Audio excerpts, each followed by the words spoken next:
Thanks again, Jill. Just want to take a few minutes of, adding to the cores and shared resources that UB has, Hopman Woodworth, that just want to kind of go and show you a little bit of our shared resources at Roswell Park. That I like this little schematic because it is like grocery shopping and shopping at a mall, strip mall of things where you can go and pick out what you want and have that done, for you in your laboratory, that you don't have to do in individual labs. These are what shared resources and cores are about, is conserving your resources by providing through the institutions these. We have at Roswell Park 18 shared resources. We've kind of consolidated some of them with like technologies and complementary works. We used to be at 23. We still have most of the capabilities of all 23 shared resources, but we've kind of combined them down to 18 managed shared resources. That's where I want to kind of say you can go onto our website at Roswell Park to the shared resources, and you will see all of those that are clickable. We are centrally managed with our shared resources, as this is all, and it starts right up at our president and CEO, Candace Johnson. She is literally the lead of the Shared Resource Management Office, if you will. Our shared resources are very important at Roswell Park. It really does foster our research and science. Without these, we wouldn't. So we have complete buy-in with our senior leadership. Vernier Brengens, Deputy Director, and also holds the title of Shared Resource Overall Director. I am the Associate Director of Administration and the Chief Scientific Operations Officer at Roswell, and I have a team under me that helps manage, the shared resources here. So one of the key things is all shared resources come through our office. Billing, I know UB has started with their iLabs now, which is helping to do the same thing, centrally manage that with Dr. Bashir as well. But our true expertise is in our directors of these shared resources. We can manage anything, but these are the expertise, and again, this isn't all 17. This is what we presented as. We are a comprehensive cancer center through NCI, NIH, funded, that as being comprehensive, which means we have the educational and the clinical parts. So we present 7 or 8 of our shared resources now, and that to the CCSG, which got all exceptional ratings through our last visit.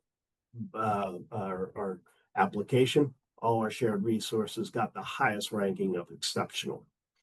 So I'm going to go through just and describe a few of the resources that we have available here.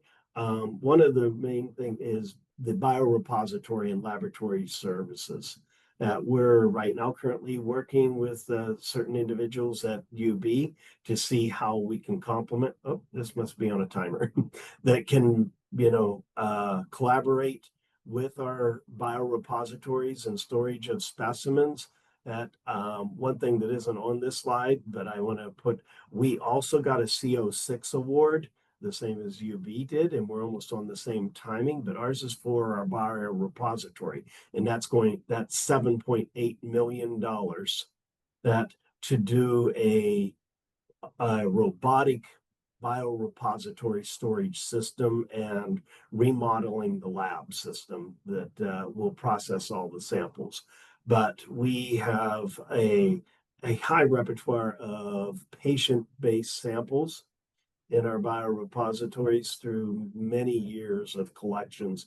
We were one of the first. It started as called the DBBR, the Database and Biorepository, with Christine Emersoni, who is currently the leader, that some 20-some years ago, in focusing on biobanking, many of these samples. So we do have a lot of complementary things that can be helped with UV. That genomic shared resource, very needed shared resource. UB has one, Rochester will, that everybody, but everybody has certain common techniques and common things, but each one of us also have things that can be complementary to others and expanding the abilities. That please go on to our website, look at the capabilities that we have around our equipments. That's one of the things that we're trying to bridge between Rochester and UB and Roswell Park is this complementary services, so everybody doesn't have to pay into the resource and issues of it. And even our shared resources within here, we show that they work together with the bioinformatics, biostatistics departments and our biobankings, getting the samples that through to do full genomics, from start to end. We've got a comparative oncology shared resource, formerly called the laboratory animal, but if this is more PC and in comparative oncology, many UB investigators on the South Campus area and downtown utilize our. Sorry, somebody put this on a timer. Use our comparative oncology. We've expanded our services to include a veterinarian pathologist and a surgical veterinarian to help with our services down here and expand.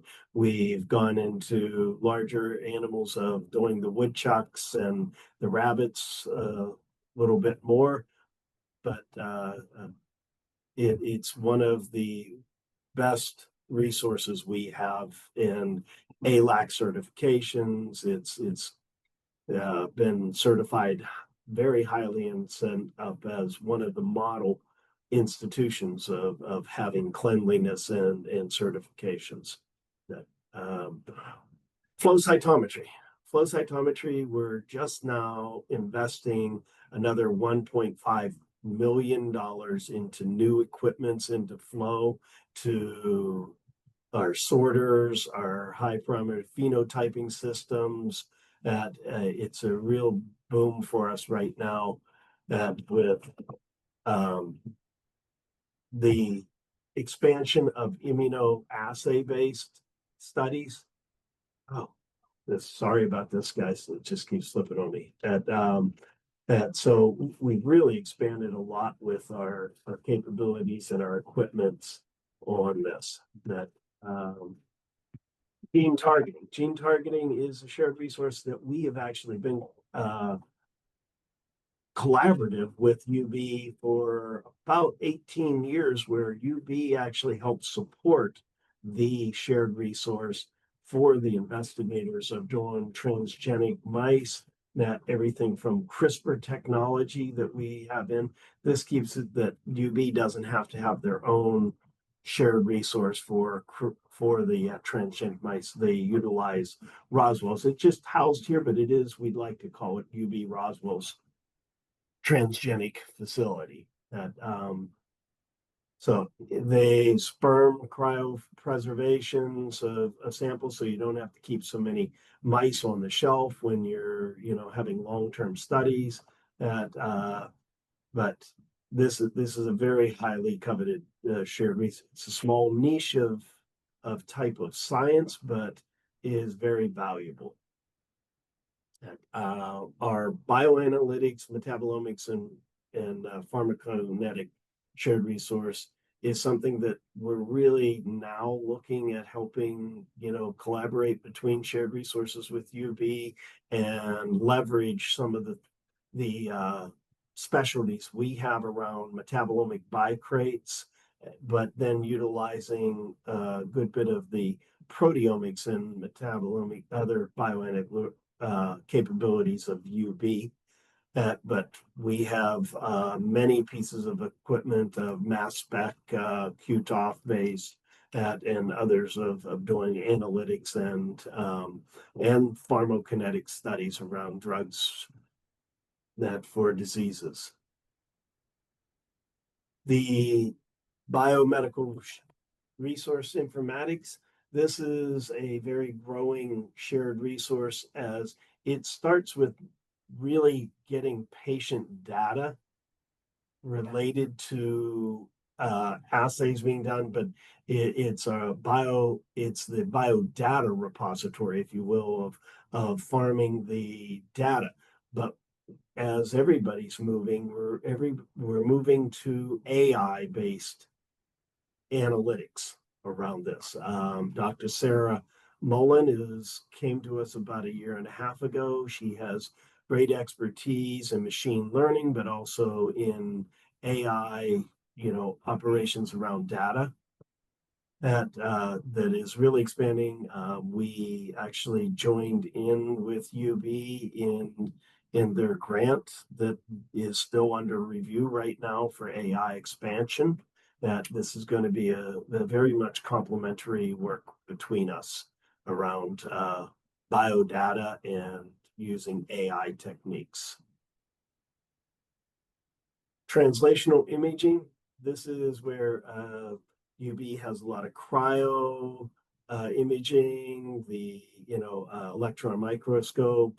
Others, we have more of a visual colorimetric and fluorescent imaging systems here, but also we have our own MRI complementary to the UBs as well that we have that can go from anatomical to functional and molecular studies with animal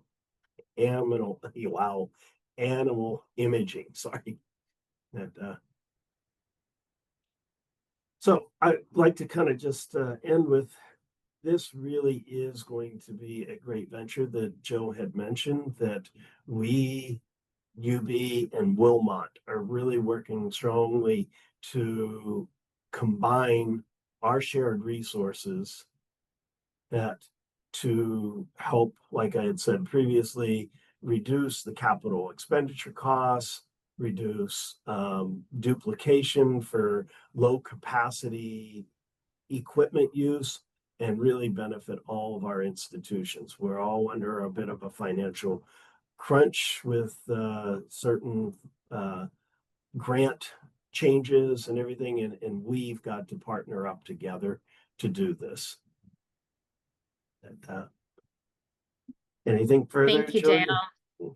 No, that was great. And I appreciate the fact that you put that last slide in. I didn't know if you were going to cover the topic, but I think it's a great effort that hopefully will impact a lot of people on this call and beyond.